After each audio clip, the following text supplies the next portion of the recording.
Maharaja gold and diamonds, toll junction, Edappally, Palluruthy, Tripunithura, Kalady, Eramalloor, Aroor പള്ളി, തുറവൂർ, തൃശൂർ.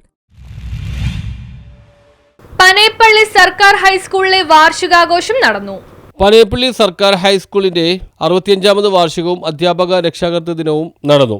പ്രധാനാധ്യാപകൻ അബ്ദുൽ സത്താർ ഇ.എ. സ്വാഗതം ആശംസിച്ചു. PTA പ്രസിഡന്റ് VM സരിത അധ്യക്ഷത വഹിച്ചു. കൗൺസിലർ അശ്വതി ഗിരീഷ് പരിപാടി ഉദ്ഘാടനം ചെയ്തു. പ്രൊഫഷ്യൻസി അവാർഡ് വിതരണം, സബ് ജില്ലാതല മേളകളിൽ എ ഗ്രേഡ് നേടിയ കുട്ടികൾക്കുള്ള സമ്മാനദാനം എന്നിവ ചടങ്ങിൽ നടന്നു. ടാഗോർ ലൈബ്രറി പ്രതിനിധി MR Sasi, Azad library secretary NKM Sherif, Cochin charitable society president Salim Shukkur, OSA പ്രതിനിധി അജിത് കുമാർ CP, ജാഗ്രതാ സമിതി പ്രസിഡന്റ് തോമസ് AV, ഇന്റർവ്യൂൽ ക്ലബ്ബ് പ്രതിനിധി ഗീത രാമാനുജം, ശ്രീനാരായണ ട്രസ്റ്റ് പ്രതിനിധി CB മധു, മുൻ അധ്യാപിക Anitha EA, staff secretary Gopikrishnan M എന്നിവർ സംസാരിച്ചു. എനിക്കൊരു അതിഥിയായി വരാൻ പറ്റിയതിനും ഈ ഉദ്ഘാടനം ചെയ്യാൻ പറ്റിയതിനും എൻ്റെ സ്കൂൾ കാലഘട്ടം ഓർമ്മപ്പെടുത്തിയതിന് ഒരുപാട് നന്ദി അറിയിക്കുന്നു.